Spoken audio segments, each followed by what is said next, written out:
How you doing? This is John, and welcome to John's Long Box. Today we're going to take a look at Arak, Son of Thunder. This is issue number 16, and I don't know what year it is. We'll check out the year when we look at the indicia. This was a fun series. I passed up on it when it originally came out because I wasn't into DC, and I wasn't into what I thought was fantasy. So we'll get back to that.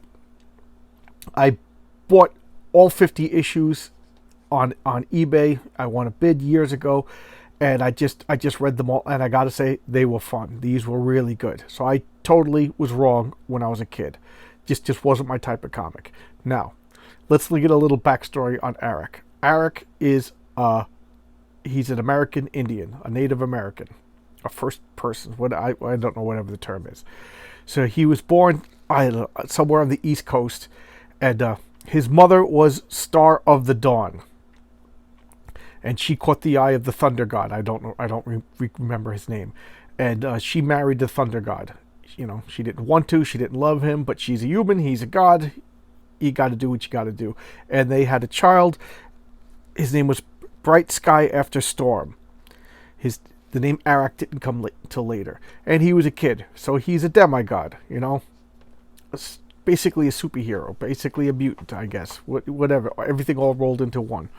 And he was powerful. And when he was a kid, his tribe got attacked by Vikings. So how cool is that? Indians versus Vikings. Oh, man. Had I known this at the time, I would have been all over this. And not only was the Viking... No. I'm jumping ahead. Yes. It was Indians versus Vikings. And somehow the serpent god, who was the foe of the thunder god, they were fighting in the heavens.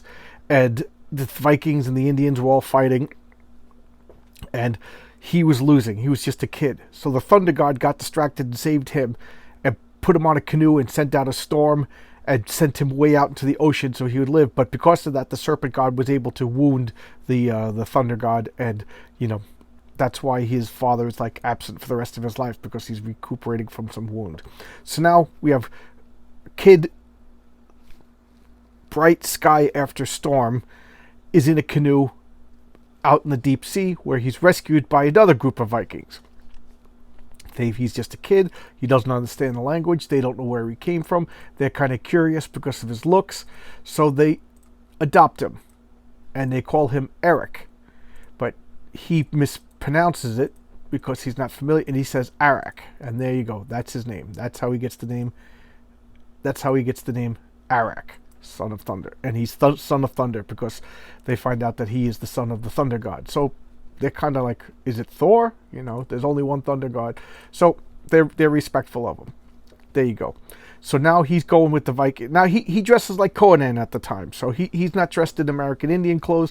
He has like the long hair, the furs. You know, he dresses like a red-skinned Viking. How cool is that? And he's going on raids, and he's raiding monasteries, stuff like that. One of the things he takes is a cross. Now, they get attacked again by like a kraken or something like that. And he throws the cross. And to him, he doesn't know the religion or whatever, so he kind of thinks it's a hammer. You know, an upside-down cross could look like a hammer or whatever. The way he's holding it, he thinks it's a jeweled representation of a hammer. And the cross goes into this creature's mouth and cuts the flesh inside. It goes into the brain and kills it. again with the cough. So he learns later on about the cross, and he also learns about Thor because he already knew from the Vikings. So he's just like, I don't know which god saved me. So he kind of has like respect for all of the gods now, you know, because only a god intervened, but he doesn't want to be impolite and be disrespectful to whichever god it may be. You know, the one god, the Christian god, or the pagan god. He's not sure. So there you go.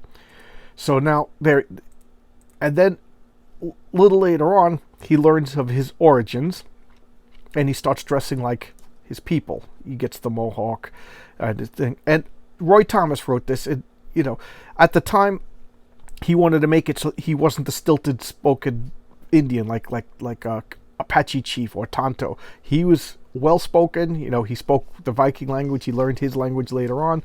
And, you know, he's got this divine... And now he travels the world. So, ta-da, enter this issue where he's in Byzantium. I just just love this. So here he goes. 5 minutes, and I'm finally opening the comic. Great splash page. Okay, so he was his first appearance was in Warlord for 48, and I loved Warlord because I loved Mike Grell, and I loved Warlord. That was more like a traditional fantasy, but it was a normal present day. Well, I'll get into Warlord in another comic, but he didn't fight.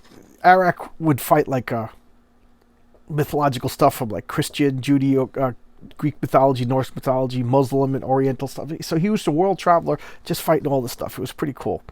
All right, so he was created by Roy Thomas and Ernie Colon, and then Ernie Colon left, I think, by issue 12. And this comic went to 50 issues, and it had a rotating cast of characters. But this particular issue, we'll look at the credits. So, oh, there we go. Created by Thomas and Ernie Colon. So look at that splash page. So just looking cool, you know, Byzantine warriors. Here comes this Native American guy. This guy. This is Satyricus. He's actually a satyr, and he's his buddy and like the knowledgeable friend. So he's a Greek satyr, American Indian, raised by Vikings in the city of Constantinople. Oh God, what do you guys want? So this is volume 2, issue 16. Okay, 1982. So cool, so cool. And look at that. Now he's monster in the mosaic. So this is too big. I gotta pay him all the way back, but let's scan this. So now they're in cities. He hates the cities, and this is by Adrian Gonzalez, who I don't really know much about, and Alfredo Acala, great inker. Alfredo Acala did those wonderful Swamp Things with John Totleben and Alan Moore. Oh my God, you know, some of the best comic books you will ever read, and I could say that without any fear of contradiction. Adrian Roy, one of my favorite colorists. I probably have about 5 or 6 favorite colorists, and this is old school pen and ink. And Alfredo Acala is also doing the lettering. Oh, cool! I didn't realize that. So here you know, they're in the Byzantine Empire, and you know, met by the soldiers on the coast. They got to pay whatever, get their ship inspected, and of course he doesn't trust it. Pac-Man, I got Pac-Man fever. What else is this? Scooby and Scrappy plus the pup. I don't know any of that. Laverne and Shirley cartoon, Mork Bindi cartoon. All right, cool. So Malagigi was their wizard, you know, arch enemy. When I leave Byzantium, it will be with her at my side. So they're looking for what's her name? Valda. Okay, they're looking for Valda, and she's been captured by Malagigi and taken to Byzantium. So I just like this, going through the markets, you know, and people looking at them. Just look at this great artwork. Satyricus is going to steal something. He's like, we don't steal. We're good guys. I'm hungry. All the same, we don't steal. What? And what's going on? Oh, I love a parade. Old man, why does everyone bow and scrape before a mere image? What are you, some sort of heathen? You know nothing of the Virgin of the Virgin, which once saved Byzantine himself from being sacked by the hated followers of Bahamut. So here we go. You see a little bit of this is actual little bit of history input. Put it. And Roy Thomas. What can I say about Roy Thomas? He was I talked about him a few times. He was one of the first. He was actually, I think, the first of the new hires. You know, there was just original comic book creators, and Stan Lee got some new blood, and he hired like a 16-year-old kid, Roy Thomas, in the 60s. And Roy Thomas just grew up loving and reading comic books. I mean, why not, man? You know, and he just made a long and storied career of writing, editing. At one point he ran Marvel Comics. I think now he does Alter Ego magazine. The guy's a walking encyclopedia of everything comic books. Reads, you know, dreams comic books. Just a wonderful living resource, and probably knows more about comic books than any other living human being. You know, there you go. And now he's writing this you know, pseudo historical character. Today I love this stuff more than superheroes.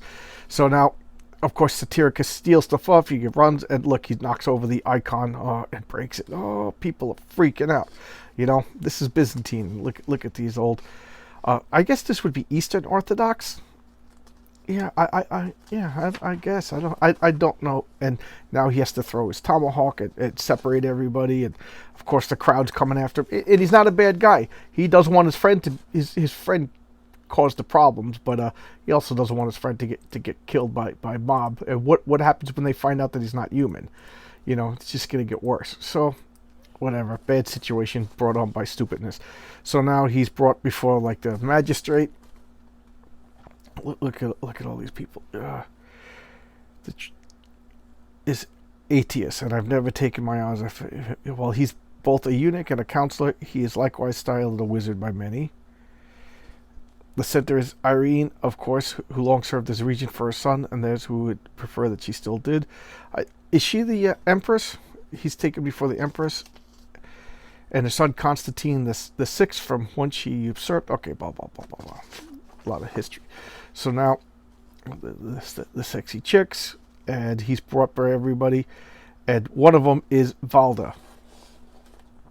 She's like what his female comrade at arms. She's like modeled after Joan of Arc. So he's come here to rescue her. So judgment be damned, he's got to go and deal with saving Valda. So look at that. Sneaking up. Oh, it's you. Glad to see you, Arak. But you're lucky I didn't gut you. So here they are. You know, just look at that. I just love this artwork. It's arcade. So what's going on? Oh, he punches her. And no man shall be my master save Carol's Magnus Valda. What is it, Arquette? You see, I'm trying to save your life. So he just cheap shots her, knocks her out, and then just like, all right, we're throwing you to the mer creature. And look at this mer creature. It just attacks him. How could he fight this thing? Beating it up. She realizes what's going on. Look at that guy's face. Look at the legs just ending these tentacles. If ever I become a comic book artist, I hope that I'm lucky enough to be inked by Alfredo Alcada. What a talent he is. Just gives everything depth. Gives everything. I don't know. I just in awe. Sometimes I see talent and I'm just awed by it. Like how can people have talent? You know, I just, because I'm untalented. so to me it's like magic. So look at the fighting. He just freaking punches it, and he goes off, gets some air, and what's this? He's getting attacked. So now they got to fight their way out, and it was Aetius' eyes. Comitus, he's a wizard, right? We both know the truth of things. So now they're starting to realize that Aetius is some sort of wizard that has everybody enchanted. So it seems our destinies entwined, Valda. Stand by or we fall side by side. Ready? Ready. So now they're fighting. Next issue, call it Greek fire. Some call it hell. And here's a tale of Valda. Roy, Sergeant Rock. These are Sergeant Rock toys. Again, war comics were pretty big in the 70s, and they started to die around the 80s. But war comics were pretty big, and Sergeant Rock was one of the best. And there you go. And then they made toys, and then the people who made the toys bought advertisements in DC. Just so great. You don't see stuff like that. So here's Roy and Dana Thomas. That's his wife. Writers, Adrian Gonzalez. This is the same team. So the same team is doing a backup stories of Valda. I just love this. Just you don't see comic books like this. You don't see artwork like this anymore. So good. You know, just walking through the streets of Byzantium. How cool would that be? They're meeting a dwarf or a midget or whatever, the little person, whatever the cool term is these days. Little midget elephant. And, you know, now she's meeting these, I guess, like the Sultan's men for the Caliph. And, you know, she's Christian and they're Muslim. And this is a time when they didn't get along too well in a city that was always a little bit conflict by stuff like that. So, of course, they fight. I don't know why she doesn't pull. There she pulls out a sword, but over here she's just smashing stuff, going after the fat guy. And her fat guy is a Come Sekhmet, come Tiamat, come Pazuzu. So he's invoking some evil stuff and throws a fireball by the Virgin. And this fireball just it like magnetizes their swords, and you know, she walks off, and they're like, "What the hell was that?" And look at this guy being a creep. This guy's being drunk. So let's look at the the letters pages. There's a name. I can't even begin to pronounce that.